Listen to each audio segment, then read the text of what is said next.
Hi guys! So for today's video ay magsi-celebrate kami ng 98th birthday celebration ng aking lula doon sa Lubog-Lubog Beach. So samahan nyo kami! Tara!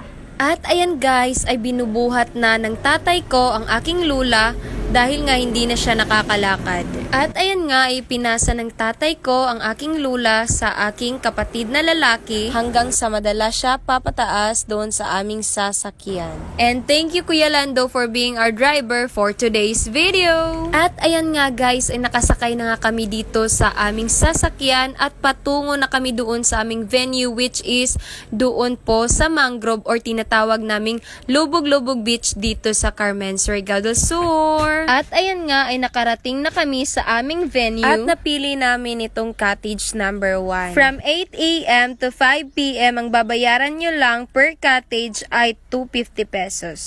Sobrang affordable talaga guys. Kung naghahanap po kayo ng bonding area or place dito sa Carmen, so I recommend this mangrove area na makikita natin dito sa Cabacauan, Carmen, Surigao del Sur, and it is commonly called Lubog-Lubog Beach. This is the best place for family bonding. Bakit? Dahil mai-enjoy pa kayo maligo at mai-enjoy rin kayo manguha ng iba't ibang shells or mga seashells na pwedeng ulamin. Tulad ng banisil, bukgay, tuway, bagungon, talaba, manananggot, at iba pa.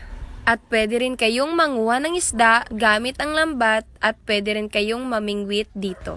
Yung aking lula ay pinanganak noong June 24, 1926. At ang kanyang source of income before ay ang pangunguha ng isda.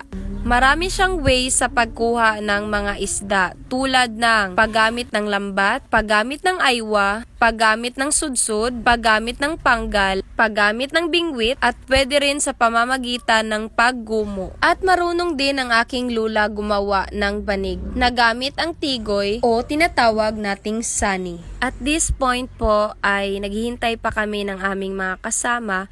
Kaya po ay isinakay muna namin si Lula sa kanyang wheelchair at ipinasyal muna namin si Lula sa lugar kung saan paborito niya talaga ito. Fresh na fresh pa kasi yung memories nila ng lolo ko dito dahil nga kasama niya ang aking lolo sa pangunguha ng isda. At ayun nga ay nakumpleto na kami at we prepare everything na yung mga pagkain sa aming mesa. Salamat po sa lahat ng mga anak ni Lula and even sa mga apo na tumulong upang ma-prepare ang lahat and even sa pag-provide ng financial. Maraming salamat po sa lahat ng bumubuo at sumusuporta sa birthday ni Lula. Hindi po magiging successful ang birthday niya kung wala po kayo. More blessings and God bless po sa inyo. At ito naman po ang final look or view ng Lubog-Lubog Beach at patuloy pa rin po itong dinedevelop. As of this moment ay nagtatawanan sila dahil nga hindi na si Lola nakakakilala ng kanyang apo at even kanyang mga anak. Nagiging makakalimutin na nga si Lola dahil nga mataas na ang kanyang edad. At ngayon po ay nagsisimula na nga kami sa aming short program.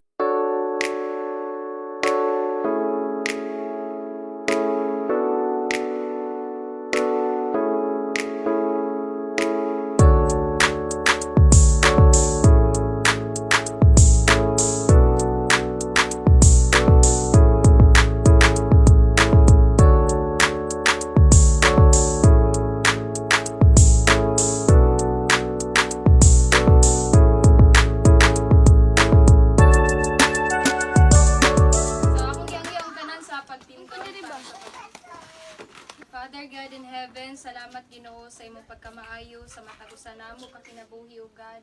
Lord, bisan pag Ginoo sa kinabuhi na namo Lola, si Lola Waning.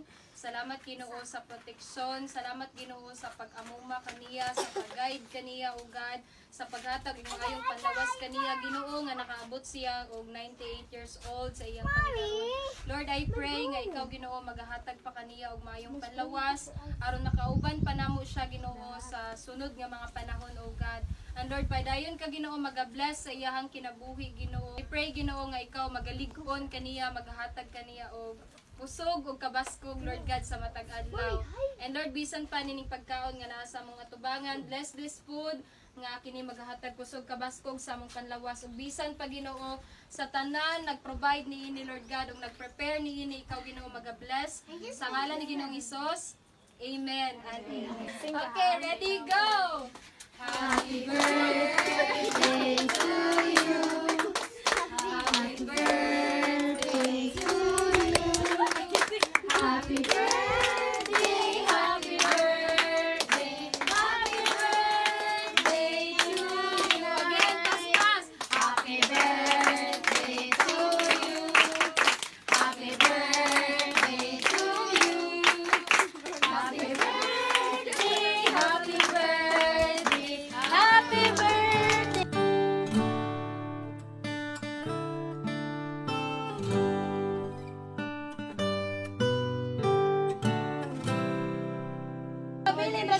na bata.